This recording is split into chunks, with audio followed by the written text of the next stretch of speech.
자, 여러분 안녕하세요. 황진모입니다. 자, 이번 제 107회차 전산세무회계 2급을 한번 시작해 보도록 하겠습니다. 세무 2급의 합격자 발표는 4월 27일이고요. 이번 108회차 시험은 6월 3일입니다. 그래서 시험 기간이 지금 제가 4월 30일에 녹화를 지금 진행하고 있기 때문에 한 달 뒤에 이제 시험이 치러질 예정이고요. 시간 자체가 그렇게 많으면 많고 적으면 적다고 생각할 수도 있습니다. 그래서 여러분들이 이제 남은 기간 동안 이 자격증 공부를 열심히 해가지고 꼭 합격을 했으면 좋겠고요. 그리고 이제 전산세무 2급인 경우에는 반드시 이 문제에 나오는 이 문제 스타일들을 좀 파악해 주는 게 좀 좋습니다. 그래서 문제를 연습을 할 때 매우 도움이 될 거고요. 그리고 시험을 치는데 좀 많이 이제 수월할 겁니다. 그래서 저는 그 문제풀이 해설에 실기 문제 3번, 그 다음에 자동결산 있으면은 4번, 그 다음에 5번 이렇게 동영상 풀이를 진행을 하고, 그 다음에 이론 문제 및 전표에 관련된 문제는 제 블로그를 참고로 해서 보아주시길 바랍니다. 자, 실무시험 한번 보겠습니다. 자, 주식회사 파쇄상해입니다. 자, 제조 및 도소매업을 영위를 하는 중소기업으로 단기의 회계기간은 2023년도입니다. 전산 세무회계 수업용 프로그램을 이용하여 다음 물음에 답하시오입니다. 자, 이번 문제부터는 계정세법에 대한 내용이 출제가 됩니다. 그래서 여러분들은 2023년도에 해당하는 계정세법에 대해서 좀 더 확인한 후에 여러분들 6월달 시험에 응시하시길 바라고, 세무 2급 책이 2022년도인 경우에는 2023년도로 책을 바꿔야 되지 않나요? 라고 물어볼 수 있지만 개정된 내용이 그렇게 많이 있을 부분이 아니기 때문에 충분히 수정할 수 있는 부분은 수정을 해서 책을 쓰시는 것도 나쁘지 않다라고 말씀해 드리고 싶습니다. 자, 저는 문제 3번에 대해서 한번 보도록 하겠습니다. 이번 전산세무 2급의 난이도는 조금 어려움입니다. 그렇기 때문에 이번 부가가치세 내용을 확실하게 보셔야지 충분히 합격할 수가 있을 겁니다. 자, 봅시다. 자, 아래의 자료만을 이용하여 2023년도 1기 부가가치세 확정 신고 기간에 부가가치세 신고서를 작성하시오입니다. 단 기존에 입력된 자료 또는 불러온 자료는 무시하고 부가가치세 신고서 외에 부속 서류 작성은 생략하랍니다. 자, 내용을 보자면은 전체 이제 매출 자료, 매입 자료, 기타 자료 이 세 가지가 있는데, 제가 이제 봐야 될 부분은 매출 자료부터 시작을 해서 영역을 3개로 이렇게 나누어서 자, 한번 보도록 하겠습니다. 자, 여러분들은 부가가치에 자, 클릭을 해서 자, 부가가치세 신고서를 자, 클릭합니다. 여기 좀 해상도 자체가 지금 프로그램이 업데이트 돼가지고 지금 아마 올리고 내리고 지금 그렇게 해야 될 거예요. 자, 한번 봅시다. 자, 매출 자료는 요 영역으로 보셔야 됩니다. 그러니까 빨간색 영역으로 돼 있는 요게 이제 매출 자료가 되고요. 자, 그 다음에 매입 자료는 요렇게 이제 파란색 영역으로 해가지고 보시면 됩니다. 이 K랩이 참 좋은 프로그램인 게 뭐냐면은, 이게 참 빨간색하고 이 파란색을 참 구분할 수 있게 이 색깔 표시가 좀 잘 돼 있어요. 근데 스마트 A 현재 지금 위약으로 지금 바뀐 상황에서는 이게 빨간색이나 파란색으로 나와 있지 않기 때문에, 그래서 이 자료가 매출 자료인지 매입 자료인지는 물론 이제 부가세 이제 실무를 많이 하신 분들은 잘 알겠지만, 솔직히 이제 막 배우기 시작하는 분들에게는 이 색깔 자체가 이제 매출인지 매입인지 솔직히 눈이 잘 안 들어올 때가 많습니다. 그래서 매출 자료는 빨간색, 그 다음에 매입 자료는 파란색으로 이렇게 보아주시길 바랍니다. 자, 그러면은 저는 매출 자료부터 자, 한번 시작해 보도록 하겠습니다. 자, 매출 자료 자, 한번 봅시다. 매출 자료는 1에서 9번 라인만 이렇게 보시면 되고요. 그 다음에 필요한 내용은 오른쪽 예정신고 누락분에 자, 입력해 줍니다. 그래서 제가 입력을 하려고 하는 이 테두리를 잘 보아주시기 바랍니다. 자, 한번 보겠습니다. 자, 매출 자료입니다. 자, 전자 세운계산서 발급분 과세 매출액입니다. 여기서 키워드는 전자 세운계산서 발급분이라고 되어 있고요. 그 문제에 딱 그대로 이름이 딱 정해져 있습니다. 거기에 자 한번 입력해 보도록 하겠습니다. 자, 문제는 4에서 6월 달로 해주시면 되는 문제이고요. 확정신고 기간에 부가세 신고서를 작성하는 문제입니다. 그래서 1번 난에 세금 계산서 발급분 6억 원을 이렇게 입력해 줍니다. 자, 입력을 해줬고요. 그 다음 두 번째, 신용카드 매출전표 발급분 과세 매출액. 그 다음에 현금영수증 발급분 과세 매출액. 이렇게 돼 있잖아요. 근데 문제에서 이렇게 보면은 신용카드하고 지금 현금영수증이 지금 부가가치세가 어떻게 돼 있냐면은 그렇죠. 포함돼 있죠. 포함이 돼 있고, 그 다음에 우리가 입력하려는 이 부분이 신용카드하고 현금영수증이 같이 되어 있기 때문에 입력을 할 때 같이 넣어 주셔야 됩니다. 그래서 현재 지금 부가세 포함을 해서 지금 입력된 금액이 얼마냐면은 6,930만원이 이렇게 이제 부가세가 지금 포함이 돼 있다. 그러니까 즉 공급대가이다. 제가 적으려는 부분이 잘못 적은 것 같아요. 그래서 공급대가이다. 이렇게 이제 보셔야 되고, 그럼 어떻게 해주냐? 6,930만원에서 나누기 1.1로 해주시면 돼요. 이때 1은 공급가액이고, 공급가액의 10%가 부가세잖아요. 그래서 0.1은 부가가치세. 이렇게 보시면 돼요. 그럼 이렇게 이제 계산을 하시면은 공급가액이 얼마 나오냐면은 6,300만원이 나온다는 것을 확인할 수가 있습니다. 그렇기 때문에 여러분들은 3번 난에 입력을 할 때 반드시 신용카드, 현금영수증이 두 개 다 발급이 되어 있고 그거에 따른 증명이 되어 있기 때문에 3번 난에 6,300만원을 넣어줍니다. 그리고 부가세는 630만원이고 두 개 이 금액을 합치면은 6,930만원이 나온다는 걸 확인할 수가 있습니다.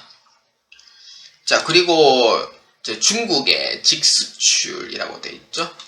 원래 직수출인 경우에는 반드시 알아야 되는 게 뭐냐면은 그 회계 처리할 때 매출로 인식하는 회계 처리인 경우에는, 그러니까 외화 수출인 경우에는 반드시 선적일 기준으로 보고 있습니다.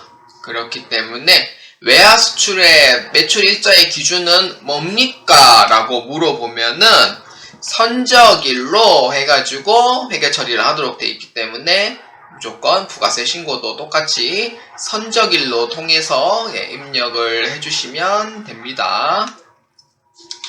자, 그래서 이 금액은 얼마입니까? 라고 물어보면은 40만원에서 1위안당 170원이니까 40만원에서 170원만 해주시면 돼요. 그래서 합치면 얼마냐면은 6,800만원이고, 자, 그리고 이 문제가 지금 직수출했다고 돼 있죠.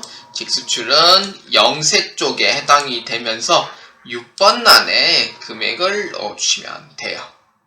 자, 아까 얼마 넣었냐면은 6,800만원으로 이렇게 넣어주시면 됩니다.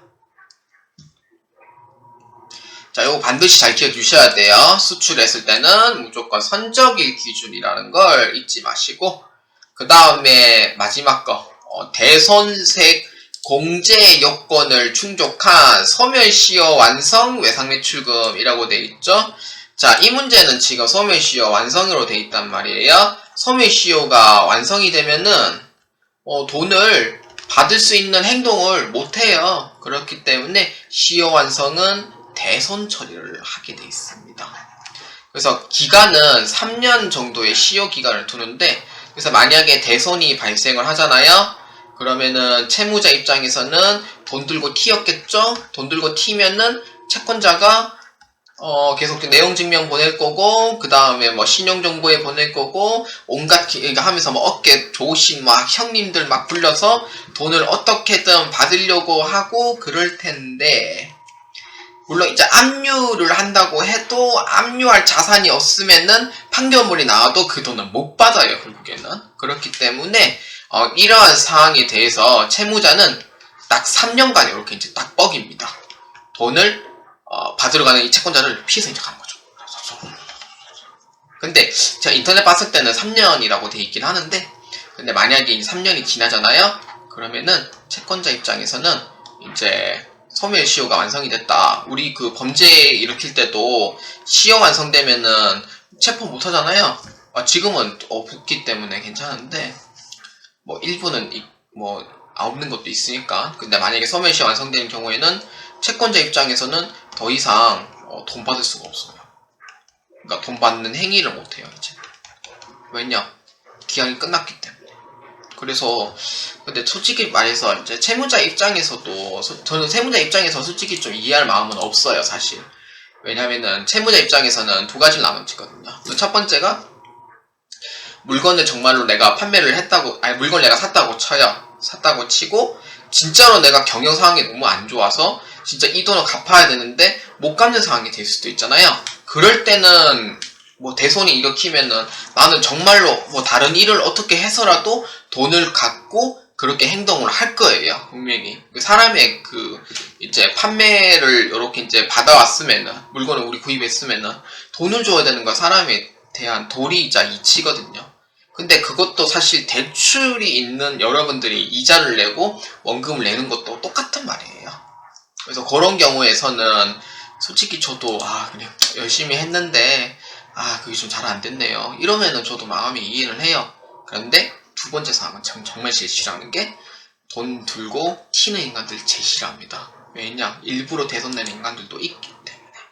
그래서 이런 경우에는 3년간 소멸시효를 못 받으면은 채권자는 이제 아무것도 못해요.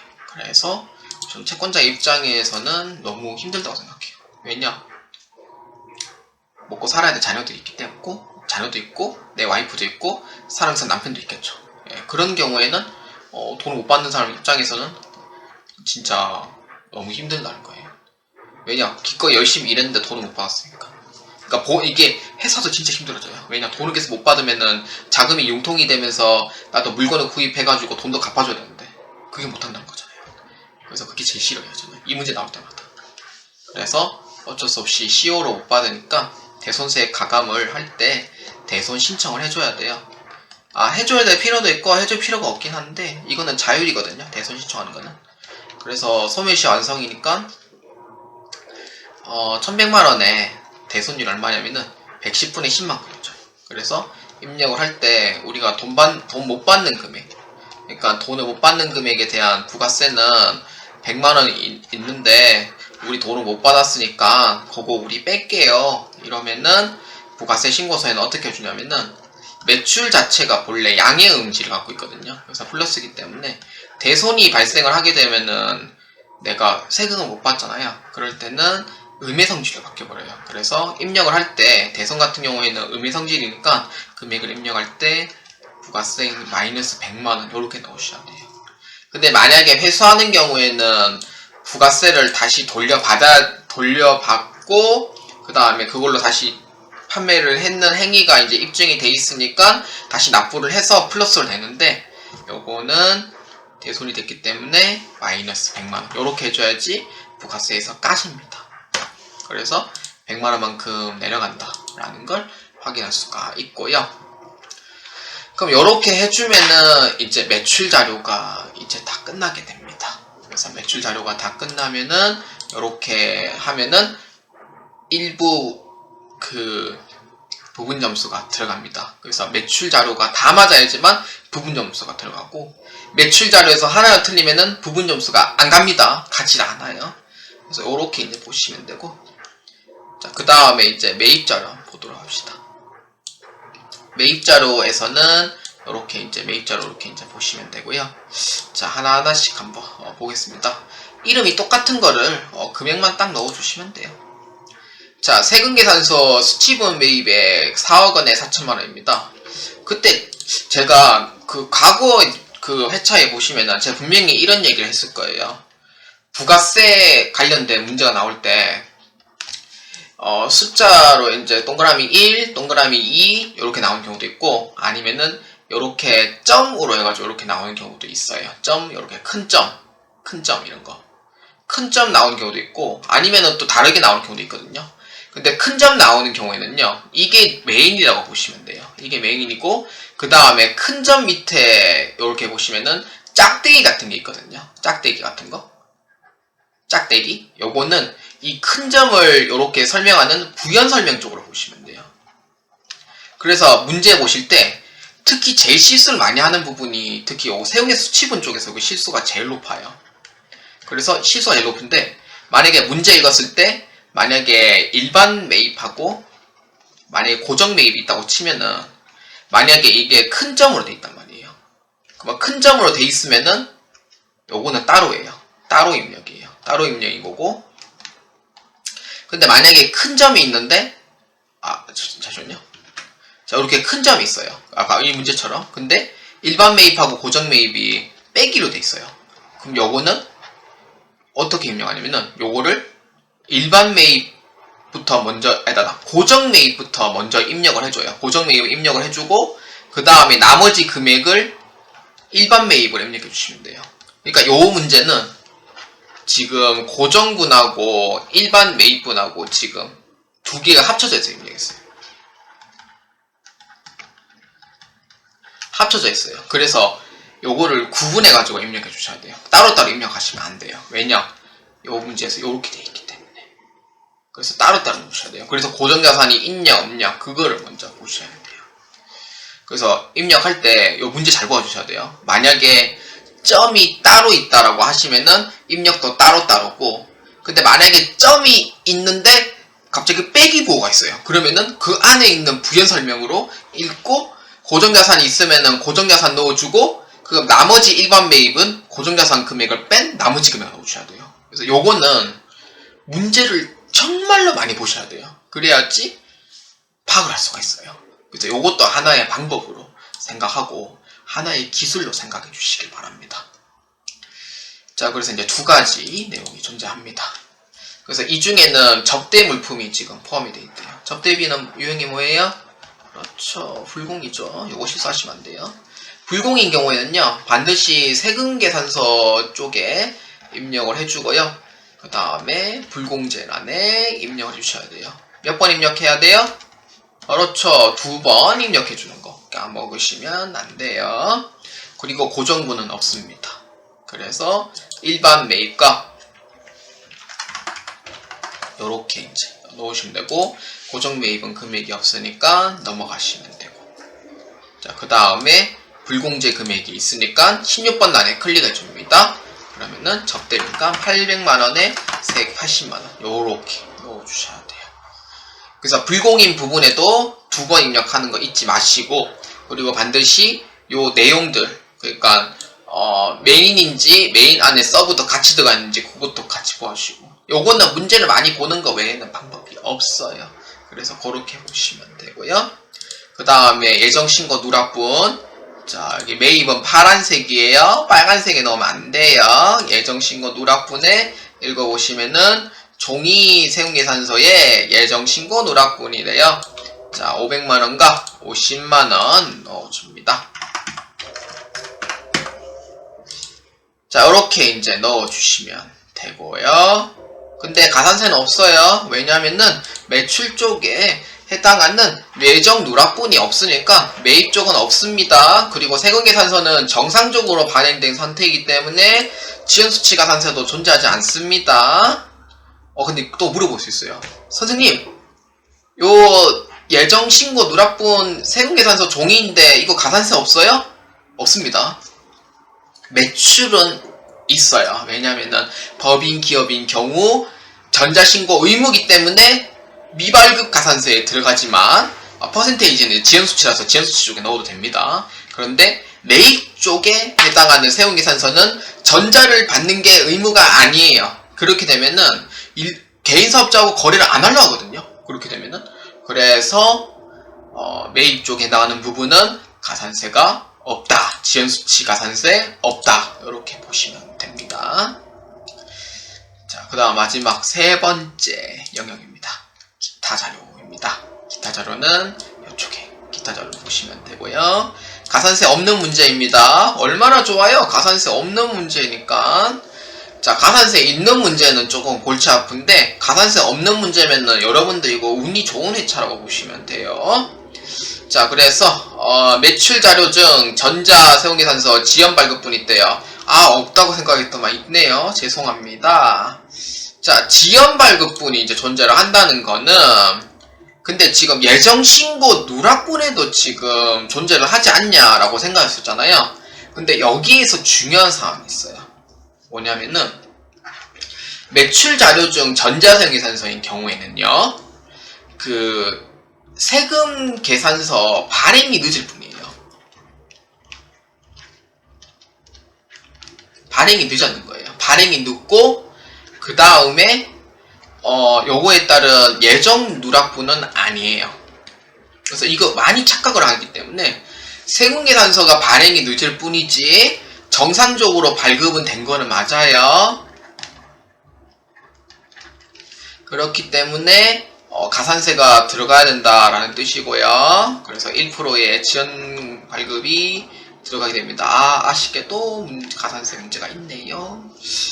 자, 그래서 이렇게 넣으시면 되고, 근데 문제는 또 있어요. 문제는 매출 자료 중에 전자세금계산서 지연 발급분에서 이 공급 가액과 세액을 1번 안에 포함을 해줘야 됩니까? 라고 의문을 가질 수도 있어요. 근데 제 생각에는요, 만약에 이 문제에서 매출 자료 중 전자세금계산서 지연 발급분이 있다고 하면은 분명히 이 문제에서 지연 발급분 포함이라고 분명히 적어줘야지 되거든요. 근데 이 얘기가 지금 지연 발급분에 포함되어 있다는 얘기가 언급이 지금 안 돼 있죠. 그러면 넣어줘야 되냐 말아야 되냐가 큰 문제가 되는데, 근데 여기의 내용은 그 확정 답안을 보셔야 돼야지 정확하게 판단할 수 있을 것 같습니다. 자, 여기 이제 확정 답안에 대한 내용입니다. 자사세무 2급 확정 답안을 한번 볼게요. 자사세무 2급의 확정 답안인 경우에는 문제 3번에 1번에 대한 내용입니다. 현재 지금 기각되어 있는 내용으로 보시면 되고요. 그 내용 자체가 문제 자료에서 전자세금계산서 지연발급분에 대한 자료만 제시되어 있기 때문에 세금계산서 미발급 가산세는 적용할 수 없다고 되어 있고요. 그 다음에 지연발급에 대한 가산세 적용 시 지연일자나 미납세액 등의 정보를 요하진 않는다고 되어 있습니다. 그러면은 이 문제의 답지를 또 보면은, 자, 어떻게 되어 있냐 한번 볼까요? OKT 하나 있었네. 자, OKT 하나 있어가지고, 다시 바꿀게요. 10번 낮에요. 금액 잘못 적었어요. 자, 근데, 제가 이제 답지를 확인해보니까, 답지에서는 따로 뭐 지연 발급분에 대해서 뭐 추가 입력하거나 그런 내용이 없다는 걸, 확정 답안에 얘기를 했으니까, 그리고 답지에서도 6억 원에 대한 얘기를 추가로 넣진 않았습니다. 그렇기 때문에 자, 요 내용에 대해서는 따로 넣지 않고 가산세만 넣도록 하겠습니다. 자, 이 문제는 지연 발급에 대한 가산세이기 때문에 지연 발급은 가산세 공급 가액의 1%입니다. 2,300만 원에 부가세는 23만 원으로 이렇게 이제 넣어주시면 됩니다. 이렇게 해주면 이제 끝이고요. 그 다음에 부가가치세 신고 시 국세청에 홈택스 전자신고를 했다니까 전자신고 세액공제 만원을 넣어줍니다. 자, 그리고 세무담은 최소화로 가정한다니까 공제 받을 수 있는 거는 다 받아야 되거든요.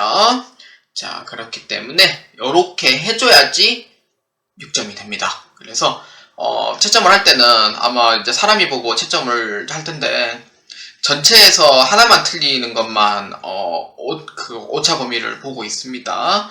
그렇기 때문에 2개 이상 틀렸는 경우에는 아예 다 틀린 걸로 생각해 주시면 되고요. 그리고 당부드리고 싶은 얘기는 뭐냐면은 절대로 부분 점수에 의지를 하지 마시기 바랍니다. 세무신고는 정확하게 해야지만 원래 이제 아무 결탈 없이 넘어갑니다. 근데 사람이기 때문에 신고 납부하면서 실수는 나올 수는 있습니다. 그런데 자격시험에 대해서는 무조건 FM대로만 보기 때문에 그래서 여러분들이 실수를 하지 않고 실제로 여러분들이 세무사무원이라고 생각하고 그렇게 문제를 꼭 접근해 가시길 바랍니다. 자, 좀 길었죠? 예, 아마 이번 문제는 좀 얘기가 좀 많이 길 겁니다. 자, 보아주시는데 감사하고요. 저는 문제 3-2번으로 넘어가도록 하겠습니다.